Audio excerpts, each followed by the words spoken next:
So let's talk politics now, because the campaign hasn't stopped. They're not talking about the hurricane, they're talking about the economy and what it's going to take to win. There's one thing that's pretty clear. No matter who you think you're going to vote for on Election Day, there's a sense on the Democratic side that they've lost momentum. The sugar high is done, and the interviews have not helped Kamala Harris. That all leads to why we saw Barack Obama yesterday. It's not a surprise to see the very talented and popular former president. But what is a surprise is the anger he showed yesterday, the vigorous way he went after the former president, who could be the next president, and he was out and about. This is him. This is not the best audio, but here he is addressing young black men about what they see as a problem, and that is many are voting for Trump. Listen. We have not yet seen the same kinds of energy and turnout in all quarters of our neighborhoods and communities as we saw when I was running. Now, I also want to say that that seems to be more pronounced with the brothers. So if you don't mind, just for a second, I'm going to speak to y'all directly and say that when you have a choice that is this clear, when on the one hand you have somebody who grew up like you, knows you, went to college with you, understands the struggles and pain and joy that comes from those experiences. So he's directing his interest. In fact, he's kind of lecturing them. Look, you've got to vote for Kamala Harris. And in fact, it's during his big rally in Pittsburgh yesterday, he essentially said that she is the inheritor of the political movement that he started in 2008. But Ainsley, that's part of the problem. It's a lecture to black men. It's not about our economic circumstance. It's not about how we view the border and people taking the jobs that would traditionally go. I have a construction worker that I spoke to in a barbershop. We're going to play the series very soon in Detroit. And he said, I don't want to admit this, but when Donald Trump shut down the border, the wages were raised in my construction industry. He said this on camera. And he goes, on that issue alone, I had to give him a look. And so what former President Barack Obama is speaking to emotion. He's not speaking to the grievances of black men, which is why there is such a divide. And I'm sorry, he has a lot of swagger.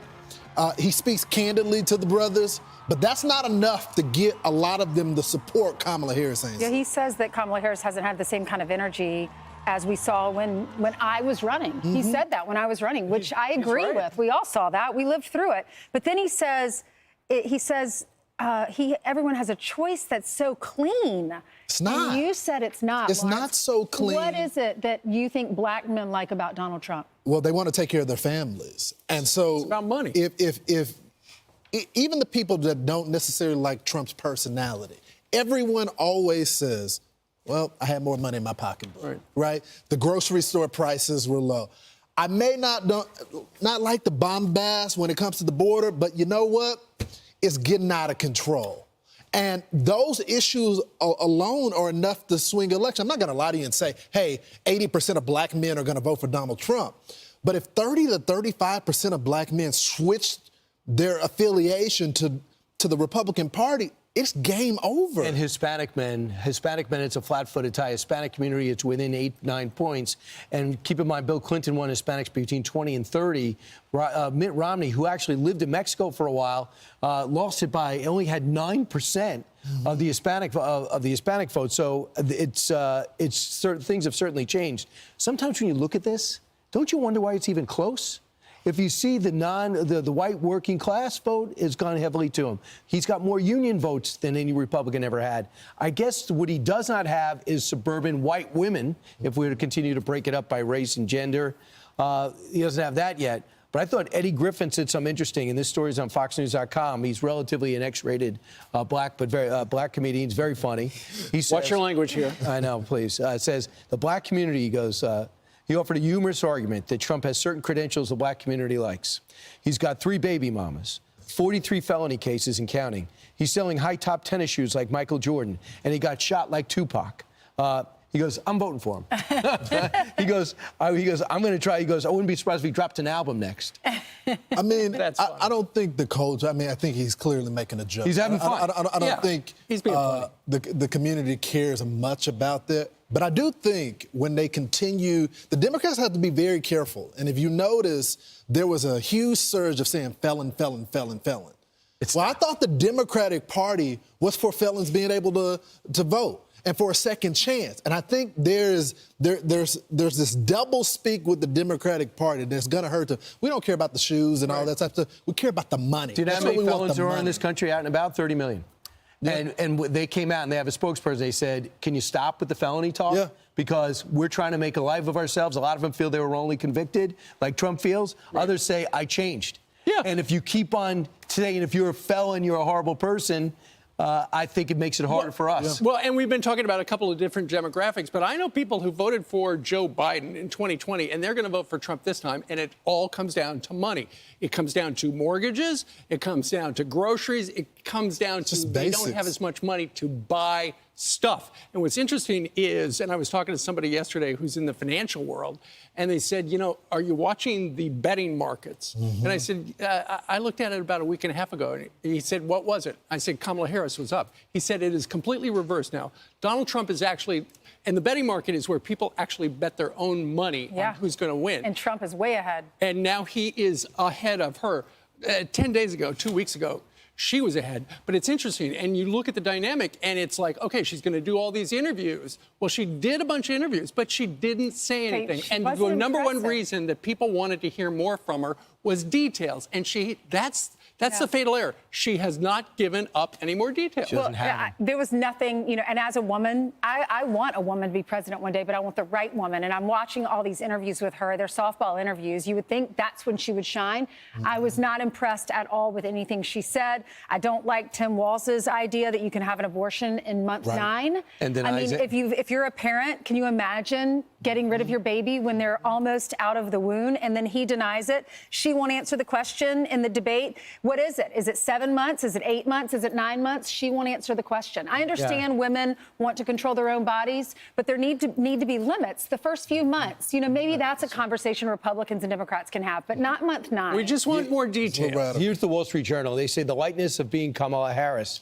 Even in the interviews, Harris has had a hard time saying anything beyond packaged platitudes. Exactly. This may explain why the VP political momentum seems to have stalled.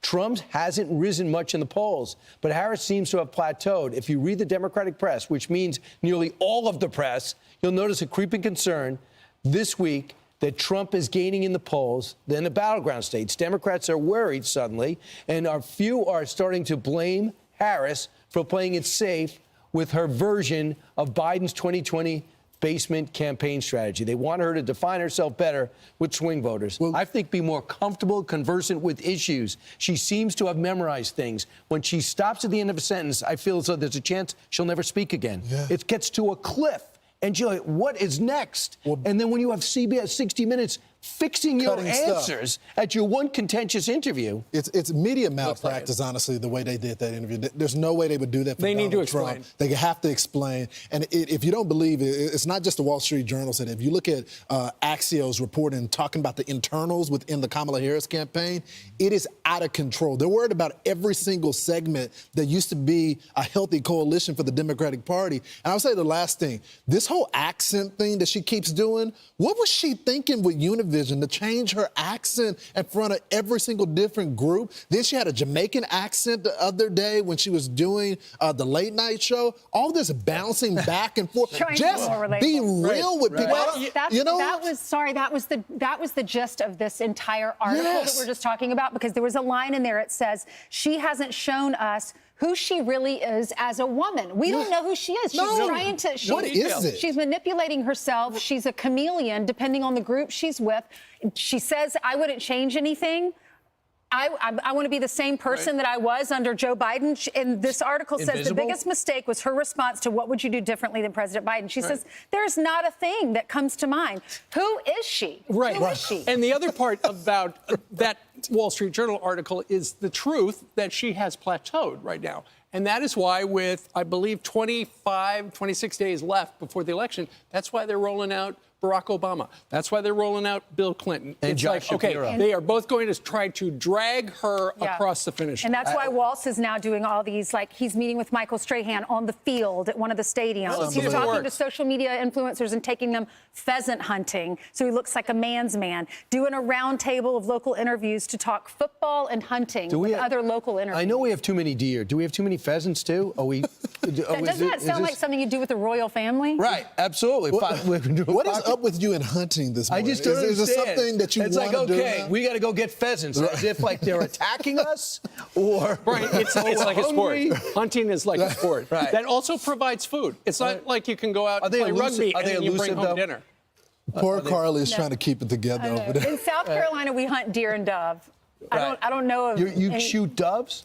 Oh yeah, they taste Aren't they delicious. a peace animal? No. I know, right? I know, but they're delicious. Right. You're thinking of the soap. Right. Oh yeah. They're not the white doves. Right. They're a different type of doves, I guess. All right, look out, pheasants. Tim Waltz is coming.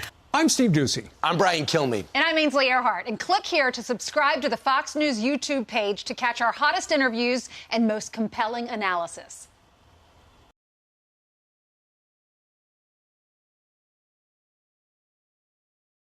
Vigorous. Vigorous. In all quarters. In all quarters. Grievance. Grievance. Swagger. Swagger. Bombast. Bombast. Package platitudes. Package platitudes. Plateaued. Plateaued. Gist. Gist. If you enjoy this content, please consider subscribing to my channel to stay up to date with future videos. Thank you for watching.